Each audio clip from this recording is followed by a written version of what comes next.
एकछिन मलाई सुनाउनु देऊ न, हेर्न देऊ न। उसले सोझो हिसाबले दियो। दुइटै मिलेर एकछिन खेलेपछि एकछिनपछि उसैले दियो। एकछिनपछि यो त मेरै हो।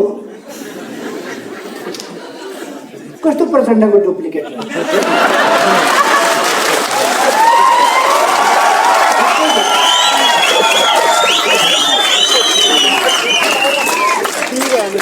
अहिले त एकता के गरिरहेको थियो, एकछिन खेलाउन के दिएको थियो, कार्यकारी के यसो दिएको थियो।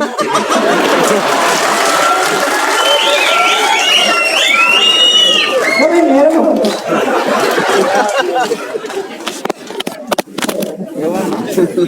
साथीहरू आफ्नो कहाँ पुष्टि हो? कुन महाधिवेशनले भनौँ उहाँहरूसँग बहुमत छ? कुन महाधिवेशनले, कुन अधिवेशनले भनौँ? कहाँ छ? कुनै एउटा जिल्लामा बहुमत ल्याएर, एउटा निर्वाचन क्षेत्रमा बहुमत ल्याएर देखाउनुहोस् त। बहुमत छ, दाबी पनि कस्तो बहुमत छ। रेस्लिङ खेलमा कहिले कहिले देखिन्छ त्यो रेस्लरहरूले लड्नु ओर्नु कता हो कता पहिले नै त्यो हुन्छ नि लाउने, त्यो चाहिँ खोसेर दिएर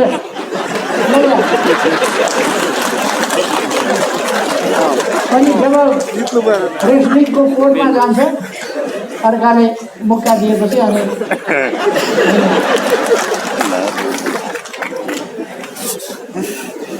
उहाँहरूको त्यस्तै पहिले नै मान्न लाउँदा बहुमत छ। कहाँ पुष्टि गर्नुभयो बहुमत? कहाँबाट आयो बहुमत? कसले दियो बहुमत? कुन कार्यकर्ताले? तपाईँहरूले भोट हाल्नुभयो? तपाईँहरू गल्ती गरेर पनि भोट हाल्नुहुन्छ त्यसलाई? बहुमत कहाँबाट आयो? कसले भनिदियो? घरमा भने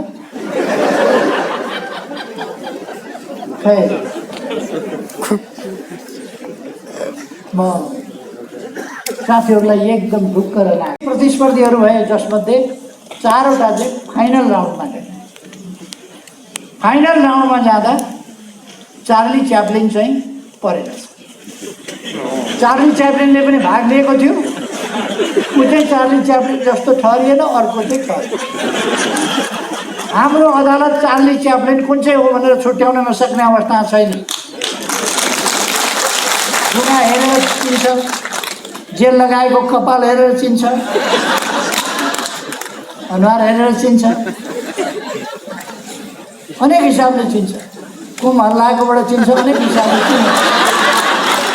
चार्ली च्याप्लिन चिन्नमा हाम्रो अदालतले गल्ती गर्दैन, हाम्रो निर्वाचन आयोगले गल्ती गर्दैन, हाम्रा न्याय निरूपण गर्ने निकायहरूले गल्ती गर्दैन। इतिहास सबैलाई थाहा छ। त्यसकारण साथीहरू ढुक्क रहनु। सूर्य चिन्ह हामीसँग हुन्छ, पार्टी हामी। उहाँहरूले बहुमत छ भन्नुभएको छ, गफै त हो सम्झी भन्छ। बहुमत देश अप्ठ्यारोमा पर्यो, देश सङ्कटतिर लान चाहनुभयो उहाँहरूले। असली हामी हौ भनेर यो बर्मजियाको बुढाको पेडा पसल हो। असली बुढोको पेडा पसल भनेर चाहेर अहिले पेरिस डाँडामा उहाँहरू 12-15 जना पत्रकार सम्मेलन गर्नुभएको छ। असली बुढाको पेडा पसल, पेडा पसल भयो असली। हामी असली हौ, पार्टी हाम्रो हो, हामी नै असली हौ, सूर्य चिन्ह हामीलाई दिनु होला निवेदन हाल्नुभएको छ। निर्वाचन आयोगले मलाई जानकारी दियो, यस्तो यस्तो निवेदन हालेका छन्। जसको घर हो ऊ निवेदन हाल्न जान्छ, मेरो घर हो। जसको जमिन हो ऊ मेरो जमिन हो भन्न जान्छ। जसको गाडी हो उसले यो मेरो गाडी हो भनेर निवेदन हाल्न जानुपर्छ। हामीले बनाएको पार्टी,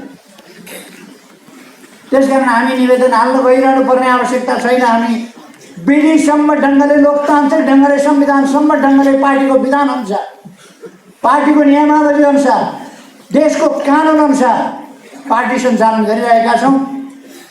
अब भेट्नु गएर झरेका दुईटा फलहरूले रुखै मै हुँ भनेर दाबी गर्छ।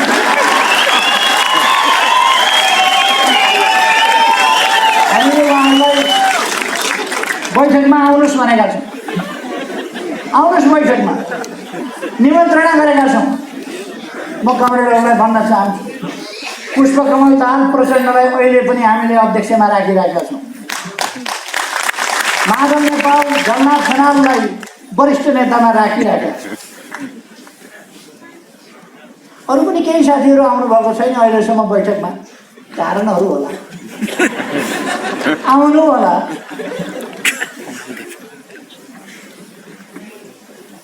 हामी कुनै हतारो गरिरहेका छैनौँ, हामी अहिले पनि सम्झाउन खोजिरहेका छौँ। पेरिस डाँडामा पत्रकार सम्मेलन चल्दैछ, यति गते यहाँ जाने, यति गते यो भेला गर्ने, सर्वदलीय भेला, सर्वदलीय भेटघाट, सर्वदलीय बैठक, प्रदेश स्तरीय भेला। अलिअलि यति मान्छे त, यति मान्छे त शिशीमा औषधि बेच्ने, त्यसले पनि रत्नपार्कमा जम्मा गर्छ। उहाँहरूको हात दुखेको, टाउको दुखेको, पेट दुखेको, कम्मर दुखेको, जाडो गोला भएको, जुकाम, खाँसी, पिनास परेको, गरेका खसखस, सबैको औषधि उहाँहरू अब रत्नपार्कमा मान्छे। उहाँहरूको हालत त्यही हो, किन उहाँहरूसँग राजनीति छैन, उहाँहरूको एजेन्डा देश होइन, उहाँहरूको एजेन्डा जनता होइन, उहाँहरूको एजेन्डा लोकतन्त्र होइन, उहाँहरूको एजेन्डा संविधान संशोधन होइन, उहाँहरूको एजेन्डा संविधानको रक्षा पनि होइन। यी सबै भन्ने कुरा, संविधान संशोधन गरे बापत उहाँहरूलाई कत्रो पीडा छ, नक्सा देशको छापे बापत कत्रो पीडा छ, देशमा विकास हुँदा उहाँहरूलाई कत्रो छटपटी छ। उहाँहरूको एजेन्डा यो होइन, उहाँहरूको एजेन्डा सपना फेरि कत्रो देखेको थियो भने त बैठकमा आउनु पर्थ्यो, यता लाग्नु पर्थ्यो, पाउने ठाउँमा लाग्नु पर्थ्यो। सुन्तला खानुपर्छ भने सुन्तला घारीतिर पनि जानुपर्छ, सल्लाह घारीतिर जानु।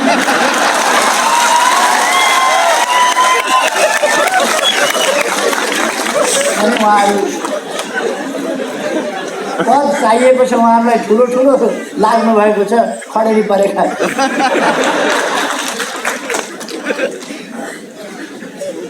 खैर यो वर्ष सन् 2021 नेपालको कम्युनिस्ट आन्दोलनले त्यसै गरी फोहोर तत्त्वहरूलाई किनारामा गरेर पनि अलिक बाहिर बढ्यो।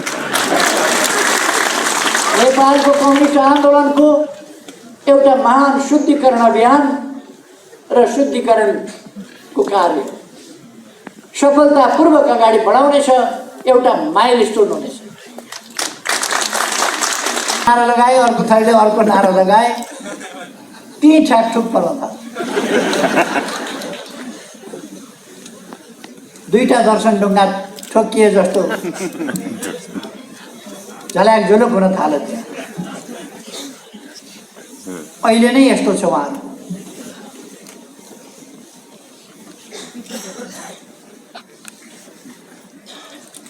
एउटा भनाइ छ, अहिले भर्खर सुरु हुँदैछ उहाँहरूको हालत,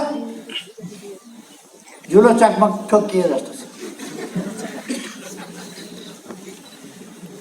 कोभिडलाई पराजित गर्नेछौँ, पार्टीलाई सुदृढ बनाउनेछौँ, पार्टीलाई व्यापक बनाउनेछौँ र एउटा आँधी तुफानको रूपमा हाम्रो पार्टी अगाडि आउनेछ। यस वर्षले हाम्रो राष्ट्रियतालाई अझ मजबुत बनाउनेछ। यस वर्षले हाम्रो स्वाधीनता स्वतन्त्रतालाई अझ मजबुत बनाउनेछ र त्यसको वास्तविक अर्थमा हामीले प्रयोग गर्नेछौँ। यस वर्षले हाम्रो भौगोलिक अखण्डतालाई अझ सुदृढ बनाउनेछ। पार्टीका कमिटी चाहिँ थिए, कमिटीका बैठक जस्ता थिए। एउटा कमिटी 3टा गुट, 2टा गुटको एउटा समीकरण, सबैको झमेला, पार्टी रहेन। यो स्थितिमा उहाँहरूले पुर्याउनु गएका 3 वर्ष पार्टीले देशलाई अगाडि बढाउनका लागि महत्त्वपूर्ण काम गर्नु पर्थ्यो। अचम्म लाग्छ। कार्की ब्याङ्केटमा जानुभएछ, खानपिन यसो गर्नुभयो होला, केपी ओलीलाई निकालिदिउँ भनेर केपी ओलीलाई निकालिदिए अरे निकालिदिउँ भनेर घोषणा। निर्वाचन आयोगमा पनि पत्र पठाएछन् केपी ओलीलाई निकाल्नु। निर्वाचन आयोगका आयुक्तज्यूहरू कति दिन हाँस्नुभयो मलाई थाहा छैन। केपी ओलीलाई निकाल्नु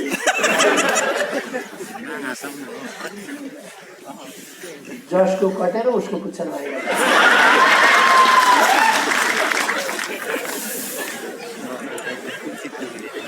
हामीले कर्मीले बनाउँछ, फेरि मैले सम्झाइदिएँ।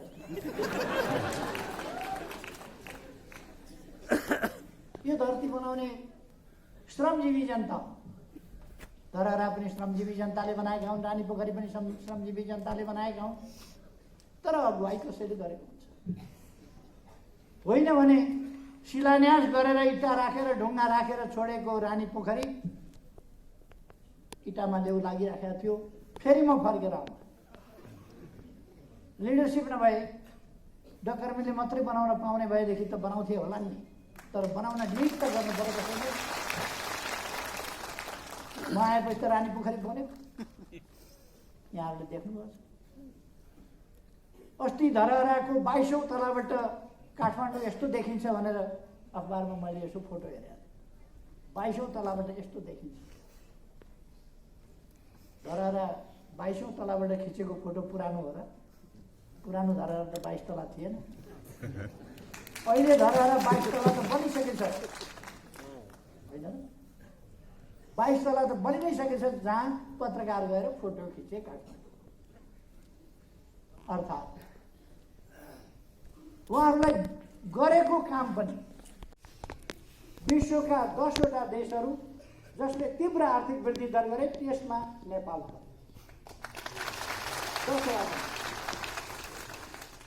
मानव विकास सूचकाङ्कमा अगाडि बढ्दै जाने तीव्रताका साथ अगाडि बढ्ने देशमा नेपाल छ।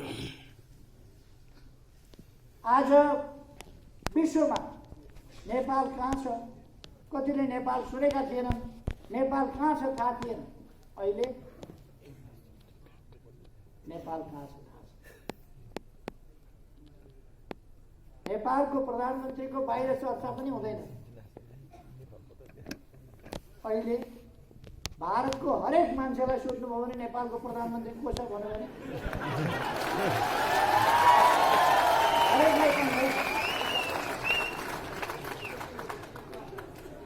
अन्तर्राष्ट्रिय मञ्चहरूमा हामी चिनिन थालेका छौँ, सुनिन थालेका छौँ। हाम्रा दृष्टिकोणहरू सुनिन थालेको छ। हाम्रा दृष्टिकोणहरूको सराहना गर्न थाले। तपाईँहरूलाई थाहा छ, भारतका प्रधानमन्त्री मोदीजी आउनुभयो। मोदीजीले समृद्ध नेपाल, सुखी नेपालीको तपाईँहरूको राष्ट्रिय आकांक्षा बिल्कुल सही छ, यो सफल होस् त्यसका लागि हामी मद्दत गर्छौँ। भारतका प्रधानमन्त्रीलाई नेपालको राष्ट्रिय आकांक्षा, नेपालले पुग्न खोजेको गन्तव्य थाहा छ। चिनिया राष्ट्रपति आउनुभयो, उहाँले भन्नुभयो समृद्ध नेपाल, सुखी नेपालीको राष्ट्रिय आकांक्षा पुरा गर्न हामी पनि मद्दत गर्छौँ। एकदम सही आकांक्षा हो, तपाईँहरू सही गन्तव्य हो। तर प्रचण्ड, माधव नेपाल, जलनाथ खनालहरूलाई यो राष्ट्रिय आकांक्षा थाहा भएको कहिल्यै बोल्या सुन्नुभएको छ तपाईँले? यो राष्ट्रिय आकांक्षासँग उहाँहरूको वैरभाव किन? हरेक नेपालीले बोल्नुपर्ने कुरा होइन यो। तर केही महिनाभित्र फुसका छाप्राहरू उडाएको थियो चक्रवातले। त्यस ठाउँमा 869 पक्की घरहरू बनाएर जनतालाई हस्तान्तरण यो सरकारले केही महिनाभित्र। फुसका छानाहरू हटाइएको छ, टिनका छानालाई टिनका छाना दिएछ। गरिब जनतालाई घर बनाएर आवासको व्यवस्था क्रमशः गरिँदै गएको छ। यस वर्ष 20,000 भन्दा बढीलाई हामीले घर हस्तान्तरण।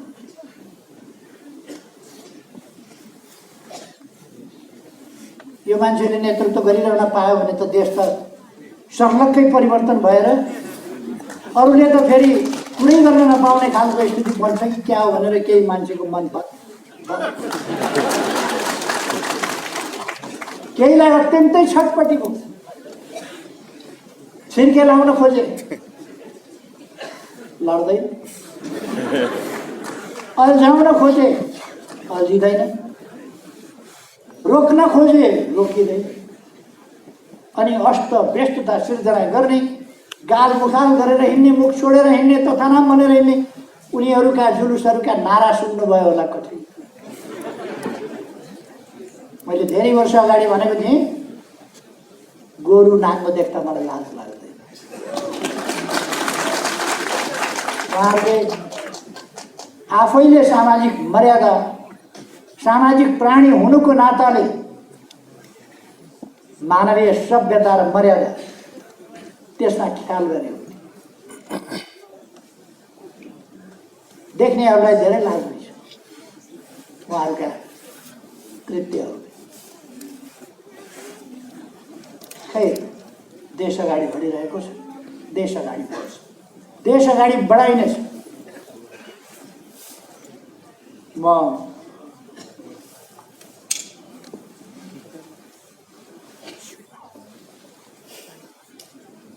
अर्को एउटा कुरा प्रतिनिधि सभा विघटन गरेर नयाँ जनादेशका लागि जाने सिफारिस मैले किन गरेँ? किनभने लोकतन्त्र खतरामा पर्यो, संविधान खतरामा पर्यो, स्थिरता र स्थायित्व खतरामा पर्यो। उहाँहरूको योजना के? जाली समाचारहरू केही पत्रिकाहरूमा, आजको पत्रिकामा पनि जाली समाचार छपाएको छ, फ्रन्ट पेज। मान्छेहरूलाई भड्काउनका लागि झुटा समाचारहरू प्रायोजित ढङ्गले आफूलाई स्थापित हुँ भन्ने दैनिकहरूले छापेका छन् फ्रन्ट पेज। फलानासँग सल्लाह गरेर विघटन गरेका थिए।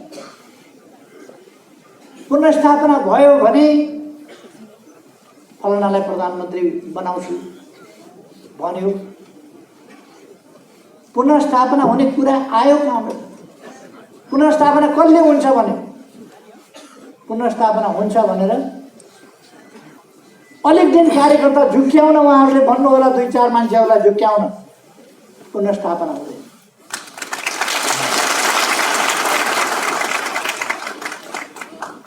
देश चुनावतिर गइसक्यो, निर्वाचन आयोगले चुनावको तयारी गरिरहेको छ, सुरक्षा निकायहरू चुनावको तयारी गरिरहेका छन्, राजनीतिक पार्टीहरू चुनावको तयारी गरिरहेका छन्। जनता ताजा